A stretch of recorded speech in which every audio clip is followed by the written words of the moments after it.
I exposed my sister and fiancé's deception at the altar. The wedding they planned to destroy became their undoing. I operate a hotel at one of Boston's most prominent establishments. As a 45-year-old woman, I've worked my way up from the front desk to my current position, dedicating the last 20 years of my life to this business. What began as a way to help my sister when our parents passed away has evolved into my identity, my accomplishment, and my haven in a cruel world. Creating moments, planning experiences, and making sure every VY Sider feels the warmth and an aura that have come to define our brand are all part of managing this hotel, not just keeping an eye on things or upholding standards. 3 years ago, we received our 5th star after I oversaw the restorations, rebrandings, and even a total reworking of the SARE VYC philosophy. The employees here are like family to me. Many have been with me for more than 10 years, and they have seen me grow from a young, anxious boss to someone they respect and trust. They have helped me through the difficulties of raising my 35-year-old sister, Sarah, filling in when she needed me at school functions, or during those trying adolescent years when she found it hard to handle our parents' absence. Although Sarah currently works at a nearby cafe, our relationship has always gone beyond sisterhood. I was 25 years old, just starting my management training program, and suddenly in charge of a 15-year-old who had lost everything when our parents perished in that horrible tragedy. I became her best friend, mother, and sister all at once. Her welfare was my top priority in every choice I made and every promotion I sought. Our haven was the hotel.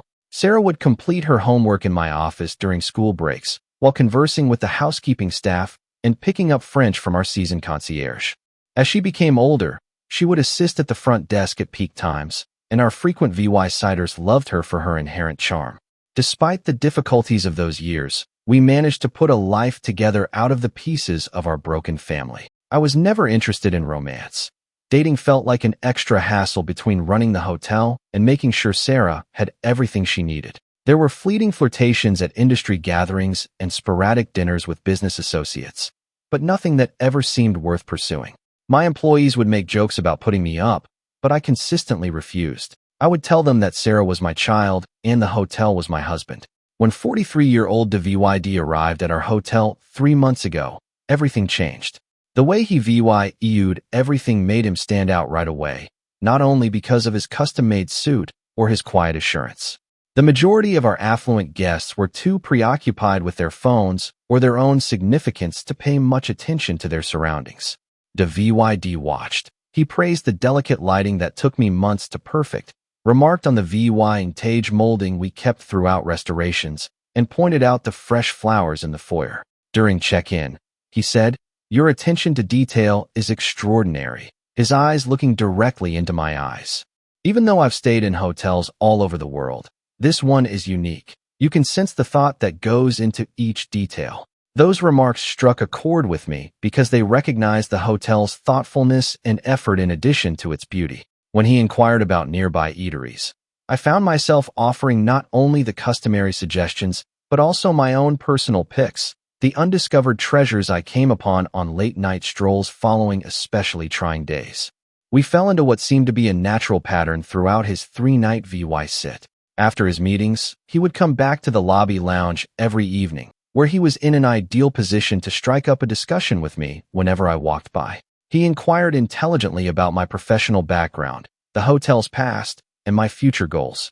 The VYD appeared truly interested in every detail, in contrast to most VY Siders who VYEW such discussions as merely being polite. Instead of doing the customary corporate checkout on his last morning, he left a handwritten message that read, "Your enthusiasm for the place is inspiring. How about we carry on our conversation over dinner?" He gave me his personal phone and said he understood if I wanted to keep connections professional. There's so much more I'd love to learn. I debated whether or not to text him for hours. When Sarah came into my office that afternoon, she saw that I was preoccupied and demanded to see the message.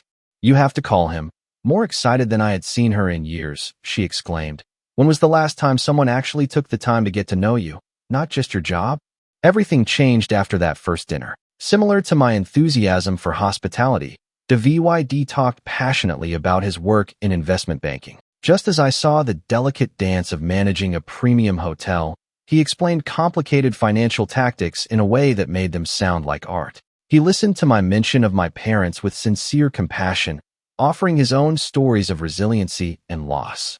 Months passed, and our bond grew faster than I should have been concerned, but the VYD made it all seem normal, even INE table. Always keeping in mind the preferences of my employees. He would surprise me with lunch at work. He demonstrated an amazing recall of every small detail I had shared about Sarah on our weekend excursions, even swinging by to Pro-VY to encouragement and inquire about her job at the cafe. He informed me one evening as we were strolling around the waterfront. By now, most people in your situation would be burned out and jaded from dedicating so much of themselves to their families and jobs. However, you've managed to strike a lovely mix between professionalism and sincere friendliness. Finding someone who genuinely appreciates the importance of creating experiences for others is uncommon. 2 months into our relationship, over a private dinner at a fancy restaurant with a VYEW of the harbor, the proposal was made. The ring was exactly what I would have picked for myself, elegant without being garish. As he knelt next to our table, the VYD talked about creating a future together while a string quartet played sweetly in the background. When you find someone who shares your beliefs and commitment to greatness, why wait? I know this seems fast, he acknowledged. Allow me to be a part of your universe and assist you in building something even more remarkable than what you have already accomplished. When Sarah learned that I was engaged, her reaction was intense. Tears were running down her cheeks as she gave me a hard hug. At last, she said, "Someone deserving of you." I was genuinely moved by her excitement as she immersed herself into the wedding planning. We stayed up late talking about specifics and exchanging aspirations and wishes for the future, as if we were teenagers once more. The wedding preparations moved swiftly forward. I deserved to be the focus of attention for once in my life, so the VYD insisted on throwing a La VYSH celebration. He was comforting when I raised concerns about the expenses. His suggestion was to combine our resources. I saved for our honeymoon and future house. You saved for the wedding. I take it that we are now partners. Sarah insisted on handling a lot of the wedding planning so I could concentrate on managing the business. She managed the guest list, set up samples, and communicated with vendors with a level of efficiency that made me think of myself. "You've taken care of everyone else for so long," she replied. "Let me handle this for you." The hushed phone conversations that ended abruptly when I walked in the door, the occasional glance between the VYD and Sarah during our family dinners, and the unexpected coincidences of them running into each other when I was preoccupied with work-related emergencies are some of the indications that I chose to ignore. Everything fell apart yesterday when the VYD hurried off to what he claimed was an urgent client meeting. He left his phone behind and came to my office to discuss final wedding plans.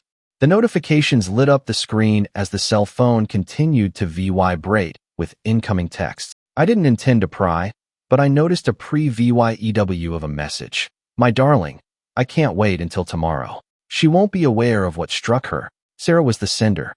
I opened the phone with shaking hands. There was no password security. He never thought I would see it, I discovered later. My world was completely upended by what I discovered. They exchanged hundreds of emails dating back months, before I had even met the VYD. In an early communication, the VYD had written, "She's perfect for our plan. Hotel manager, substantial SAVYNGS, no real relationship experience. Plus, she trusts you completely." Sarah had even more heartbreaking answers. "She has always put a lot of effort into looking after me. She never established a personal life. This will be far too simple." Everything had been planned by them. It wasn't by accident that the VYD showed up to the hotel. Sarah had told him everything about me, even my favorite wines and my routine. Every chance meeting, every sincere discussion had been meticulously orchestrated, but their affair was only one aspect of the truth. The VYD's career as an investment banker was unsuccessful. He used credit cards to purchase his luxury suits. His promises of an opulent future were false, and his tales of financial triumph were made up. I was his lifeline as he drowned in debt. Their true strategy was made clear by the messages. Utilize my cash to have an extravagant wedding, then during the ceremony shockingly disclose their affair. They would make fun of me in front of my friends, coworkers, and employees, and I would be left to bear the consequences with what was left of my money. They would vanish. Something else caught my attention as I read through their exchanges. Notes from DeVYD's legal wife, Brittany. She knew who he truly was, unlike me. Arguments concerning unpaid bills, unpaid child support, and his gambling debts filled their texts. Now, as the light is rising, my workplace is covered with deep shadows. My hair and makeup crew will be here in a few hours. Sarah is meant to be present, acting as the maid of honor and a loyal sister. Another detail I discovered in their communications is that DeVYD will likely be practicing his vows, which I now know were lifted from romantic films, in preparation for his role in this deception.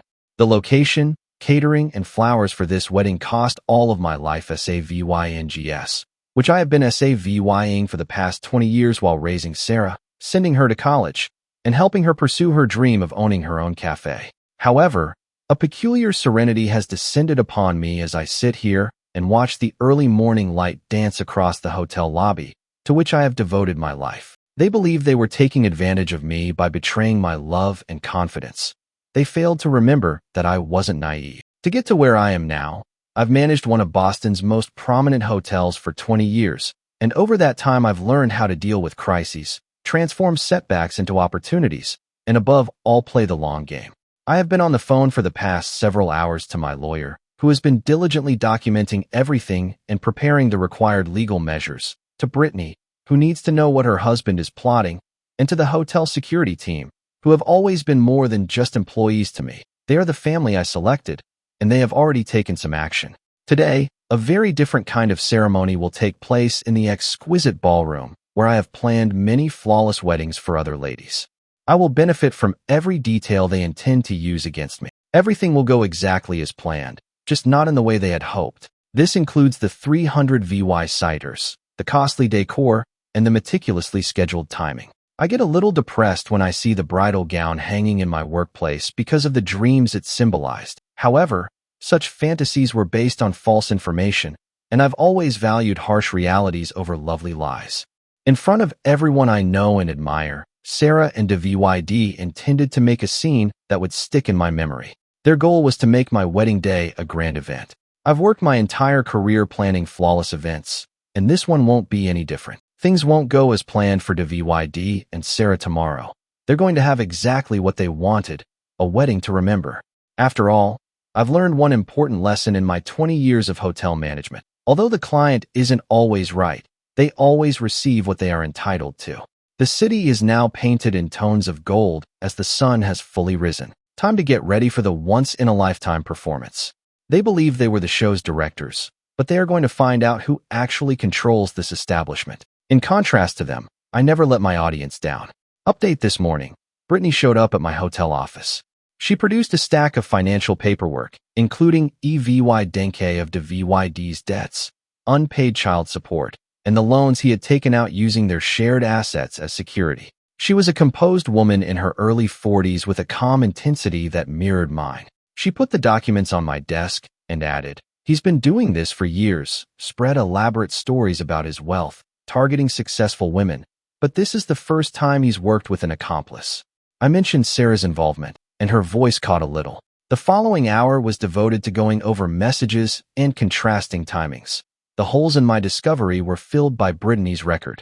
DeVYD had a recurring pattern of extravagant credit card purchases, seducing women, and then vanishing with their money. Sarah's involvement, which gave him more legitimacy, was the only thing that was different this time.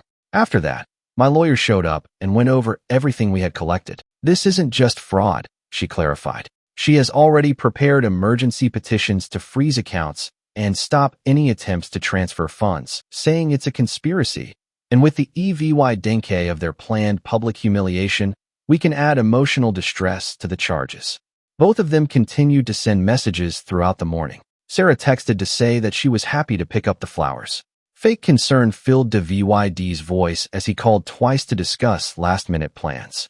Every interaction seemed like a new betrayal when I didn't respond, but I remained silent. A discreet briefing has been given to the hotel staff. The purpose of the security cameras is to record everything. Disguised as Sarah VYC personnel, police officers have been placed subtly throughout the hotel. They are awaiting my cue, prepared to take action as soon as the fraud EVY Denke is made public. Brittany went into further detail about their marriage. including how DVYD would go missing for months at a time and then come back with long-winded justifications and vows to reform. For years, she has been accumulating EVY in anticipation of the ideal time to take action.